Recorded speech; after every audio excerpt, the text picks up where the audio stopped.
On va faire la correction de l'exercice 12, page 252 et de l'exercice 13, page 252.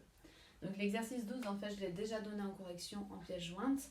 Là, je vais vous expliquer pourquoi on en arrive à ce résultat.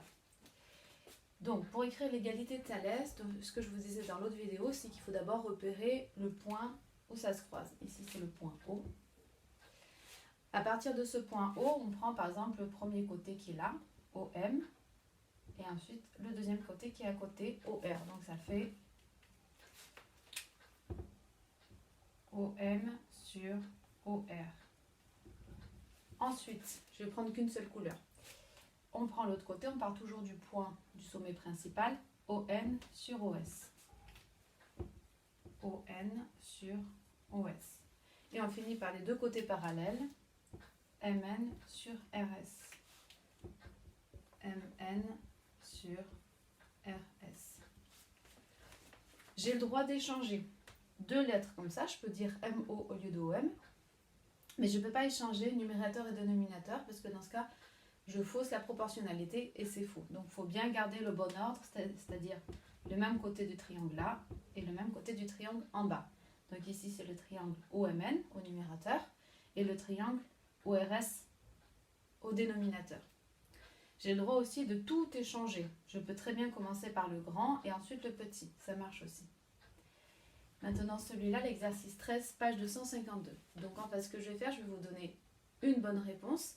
Et ensuite, je vais vous dire celles qui sont fausses ou pas dans le livre qui sont données.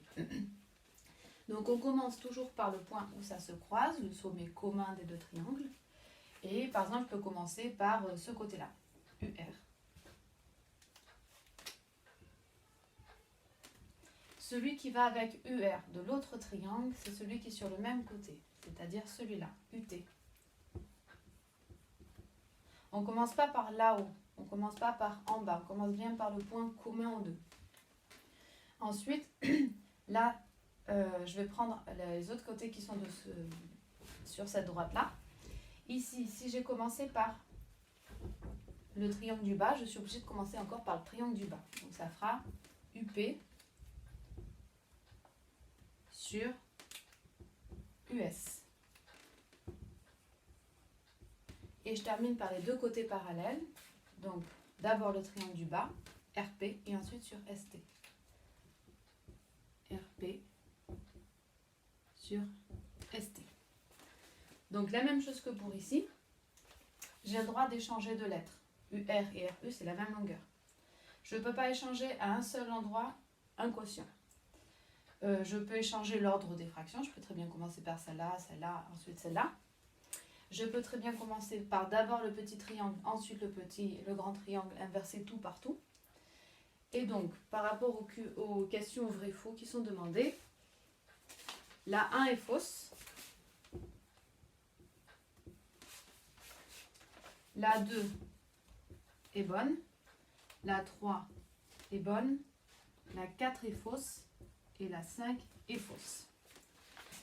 Si vous avez des questions par rapport aux explications qui sont là ou par rapport aux réponses qui ont été données, vous n'hésitez pas à m'envoyer des questions par pronote. Vous pouvez faire répondre juste à moi et je vous répondrai dans la journée. Vous recopiez bien tout ça à chaque fois. Vous mettez pause à la fin d'une vidéo, comme l'autre vidéo, et vous recopiez ça sur votre cahier.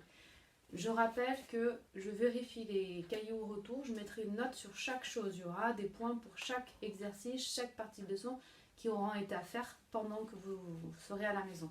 Donc faites-le bien consciencieusement, ça peut vous faire gagner des points, simplement en copiant bien ce qu'il faut. Le but c'est quand même que vous compreniez puisqu'il y aura quand même le brevet et il faudra quand même pouvoir réussir à faire tous les exercices. Voilà, bon courage.